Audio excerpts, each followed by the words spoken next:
Hello, fellow Yale Postdocs. I am Alicja Puścian, and I am here today to bring you some postdoc-tailored inspiration. We all need it sometimes, at least I know I do, especially on the failed experiment days. YPA understands that you are doing your best to advance your project, improve your science, and in the meantime, trying to plan your career as best you can.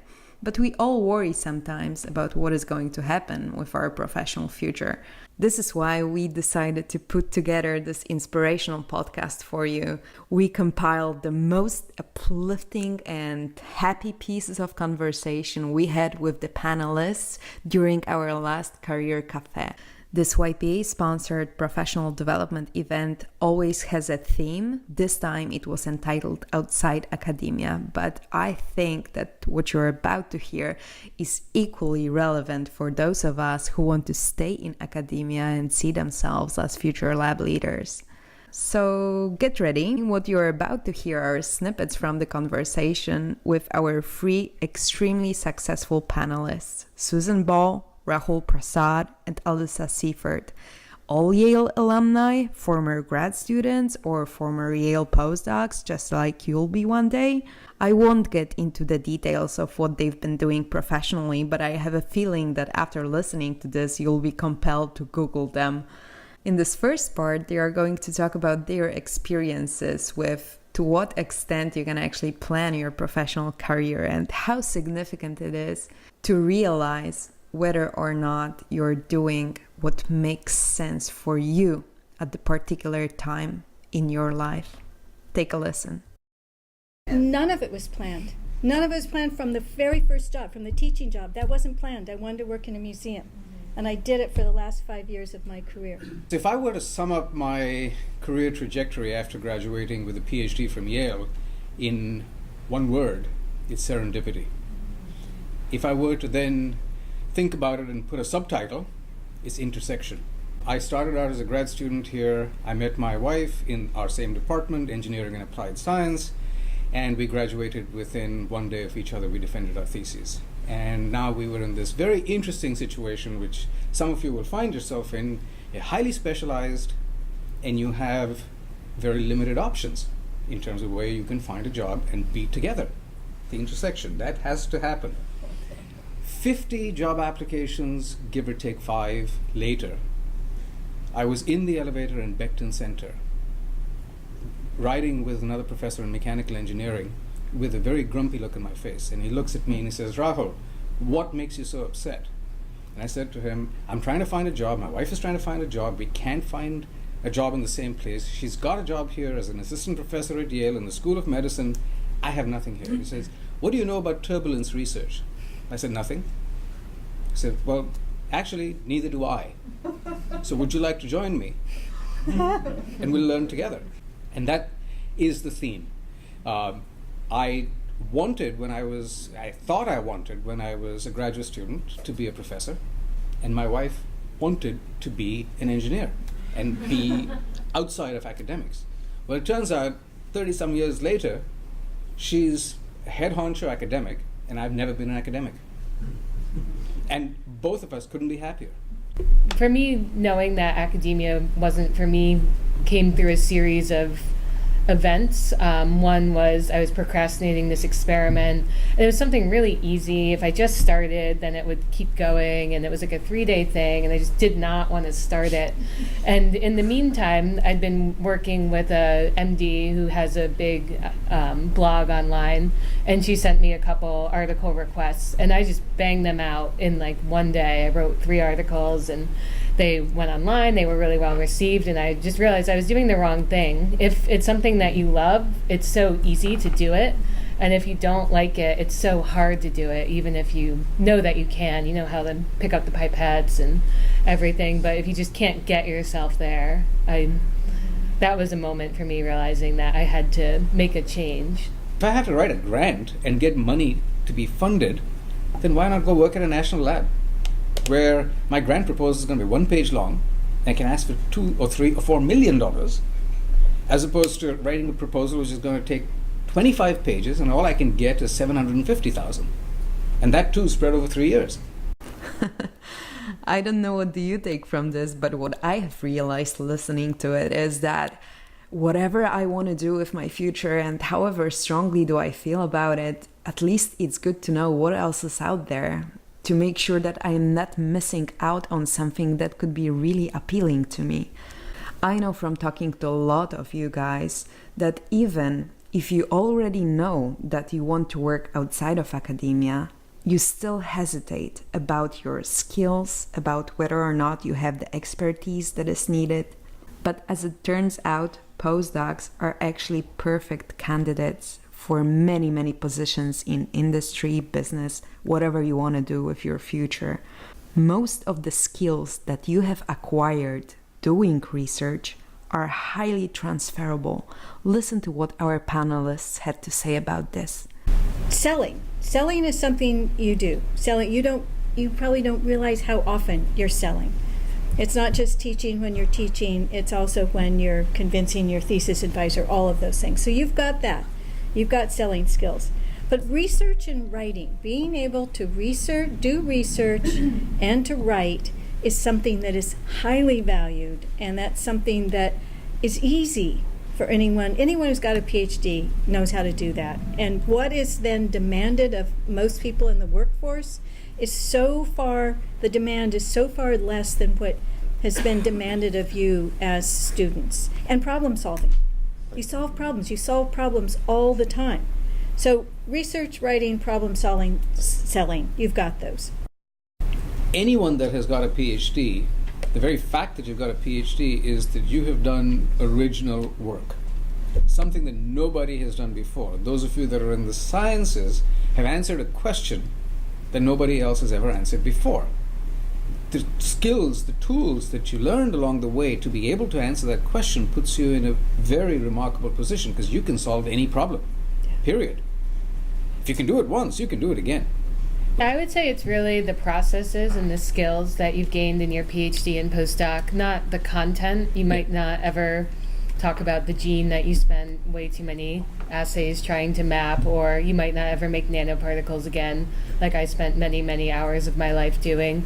But you all know how to learn. You all know how to be self-starters and motivate yourselves when you don't want to, and be very, very diligent solving the problems, and then getting to the point where you present them and synthesize the knowledge. And that is something that's repeated in any skill-based work I've found. When I ran the professional association, the actual content of my PhD was not necessarily relevant. What was more relevant was the field, the people I knew, the contacts I had, my fellow graduate students who were in all different, I did late 19th, early 20th century European art and architecture. That didn't matter at all. The fact that I had all these colleagues that were in all different areas of the discipline mattered a lot. What I did in my thesis was completely different than what I did in my first job, which is completely different in my second and my third, and all the way to today. So the content, the scientific content, really hasn't been the same. But one of the things that has happened is that because of going through all these various areas, I've picked up a network that is very vast. So when I want to get a problem answered and something that I've forgotten because it was 20 years ago, I know who to call. One other thing too is the persistence and the perseverance. Yep. So you've stuck with something, and you've stuck with it from the beginning to the end, and you can show your accomplishment. I think that's something else that you could highlight, because nobody is going to ask you, well, how long are you going to plan to stay at this job? But they're all wondering about it, and they're talking about it behind your back. So if you bring it up, that's good. Those of you that have worked in a lab can actually highlight the fact that you have good management skills. Because you have either been a team player, because most labs have more than one student, or if you're a postdoc, you are now responsible for a lot of students. Well, guess what you're just doing? You may not know it. You're a line manager. It's hard to recognize how much of a manager and team player you are when you're in it, but when you zoom out, you really are. Isn't that an optimistic perspective? Listening to this made me think about how well equipped we all are to go after the professional future of our dreams full steam. Whatever your dream job is, why not try it? The odds are good. And on the practical end of things, our panelists gave us some excellent advice on how to hack the interview process. Listen to those strategies that are going to help you to prepare yourself in an adequate manner and allow you to highlight whatever it is that can put you ahead of other candidates. It's really important to learn that vocabulary that the hiring person is listening for. So they're judging how well you'll be able to do various things. And one of the things they're looking at is your experience. But if you come in on the offense rather than the defense and use their vocabulary, they're already going to feel more warm and fuzzy about you. One very simple way to figure out what language you should be using is research the organization that you are applying to. Whether it's a company, whether it's a for-profit organization, non-profit, whatever. There's so much available on the web about them, you'll be able to pick up the lingo and see the kinds of terminology that they use. A lot of them will have their staff, and they'll tell you what their staff do. That's a great way to pick up what are the buzzwords that are valid for this particular organization. Other aspect of that is, when you've done your homework, you look like a much better candidate.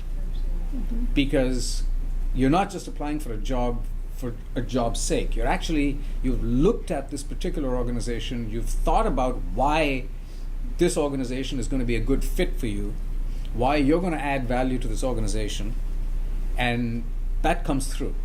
Even if it's your second choice, when you're talking to them, you act like it's your first choice, because your first choice might not come through. Right. But you want them to think they're your first choice, because if the first choice doesn't come through, then they are your first choice. In industry, and I've been in industry, it is common practice that you don't give your employer as your references. Because you're switching jobs. You might be switching jobs from one company going into a competitor. Do you want to tell your boss that you're leaving? Or that you're even thinking about it? No, you don't. And so the corporations, they know this. So if you're going to a company, they know that you don't want to tell your current employer that you're thinking of leaving. So they do not expect you to have references that are from your current employment. They wouldn't care at all about your academic advisor. Right. No. But if you're applying for an academic job, it's really important. Right. Right. Okay then, now that we got some excellent advice on how to get the job that we really want, let's talk about what to do when things get hard. I mean, I don't care how perfect the job, there is always going to be times that are just tough. As postdocs, we know it very well. We all have days that we get really excited and ecstatic about the data, about the project, but there are also days that are just hard. And for the most of us, this is totally normal, expected even, because that's just the character of the scientific endeavor.